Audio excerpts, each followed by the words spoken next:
It's always so fascinating to me that there seems to be an implied glory in the death of men. Quite a full life. It's just hard to empathize and imagine lives cut short. Of course, the people whose lives are cut short don't know that. Maybe in the last seconds they realize it. They certainly felt it could happen, but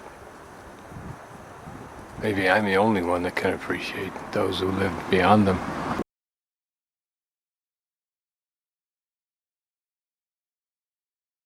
Too many well-known roads or streets, so I just started angling off different places and ended up here at Santa Croce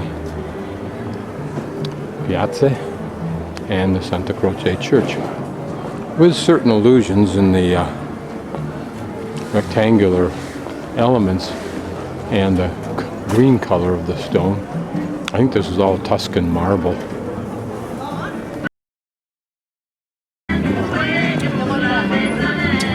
Probably fewer shops than there would normally be because it's the off season and it's a chilly day, but nice in the sun.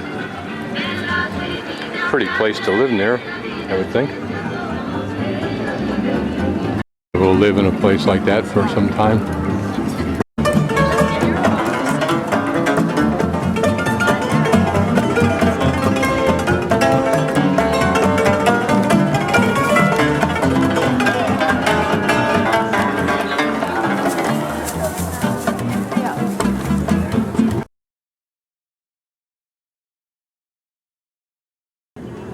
Santa Croce Church.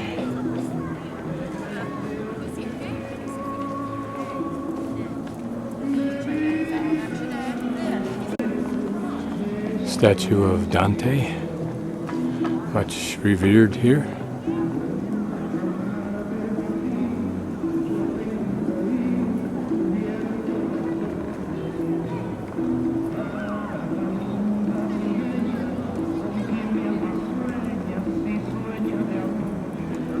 I think that's Spanish. Here's a little closer view of this green Tuscan marble, weathered over the centuries, literally exfoliating. Notice the cross grains here. That's interesting, almost like they were designed to stitch across this break in the stone, which is not a break. Simple doors.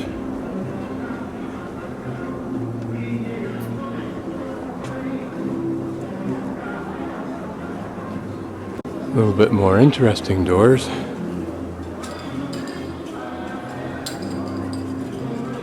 Carved, of course, of wood. Elegant carving where those fruits and vegetables along the borders are.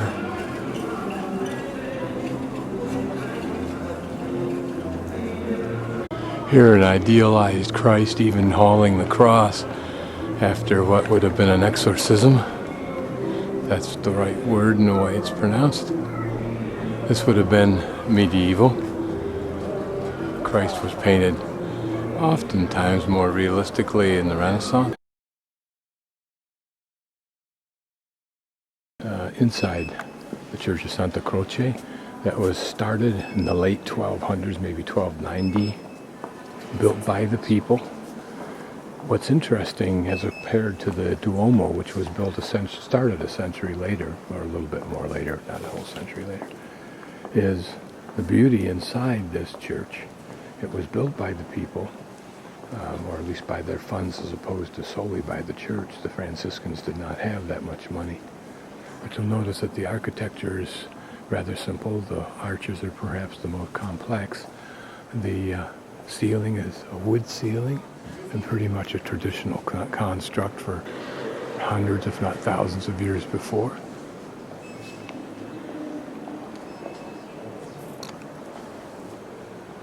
The narrow windows are classic Gothic.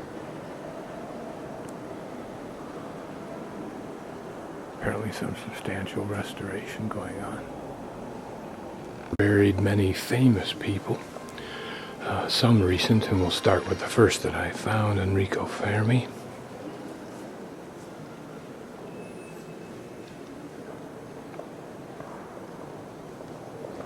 And here the tomb of Galileo, who kept under house arrest for, I think, 24 years nearby by the Catholic Church because of his belief that the earth revolved around the sun, in contravention to the ancient, unlearned text of the Church.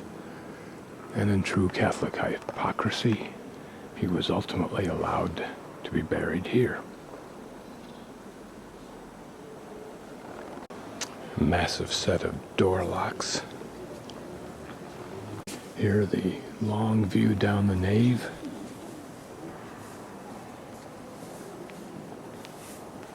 I suspect that roof would be very pretty up close had we access to the clear story up above, which we don't.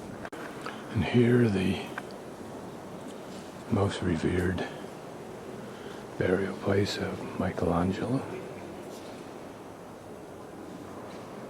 I can only stand here and thank the man for his selfless, lonely, obsessed, moody life that brought us the great art it did. And the bust of Michelangelo by Varsi.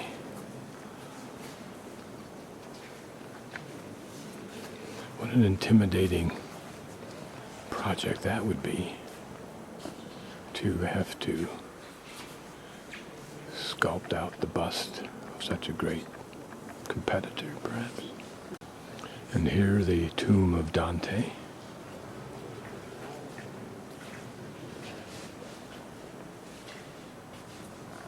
And as I pan slowly down the wall of art and tombs, again, remember that these artworks were designed to tell a story to the illiterate masses of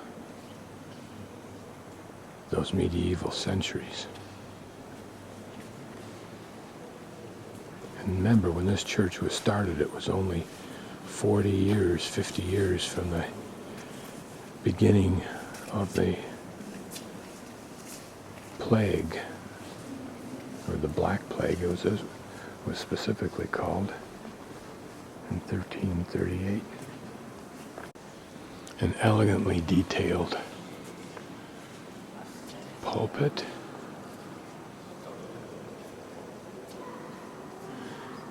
And look at the attempt at perspective in the center here with the arches. Certainly it gives a mental image of depth.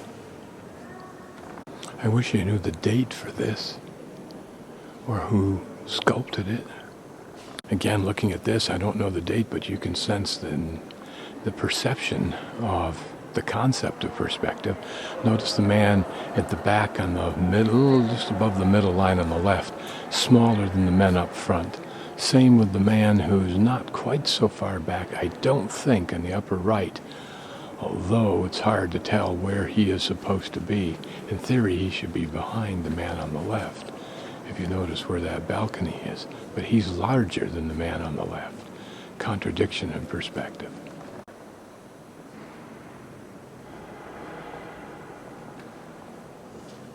I wish I knew the title of this, or even the context. I think it's the exorcism of Christ, but I'm not sure. I'm just guessing from the fact that his arms are secured behind him somewhere, and the man on the right has an upraised arm, perhaps something in it. Well, perhaps not revered, certainly remembered. Machiavelli. Pause for a moment to slowly scan down this beautiful stained glass window, illuminated by today's sun.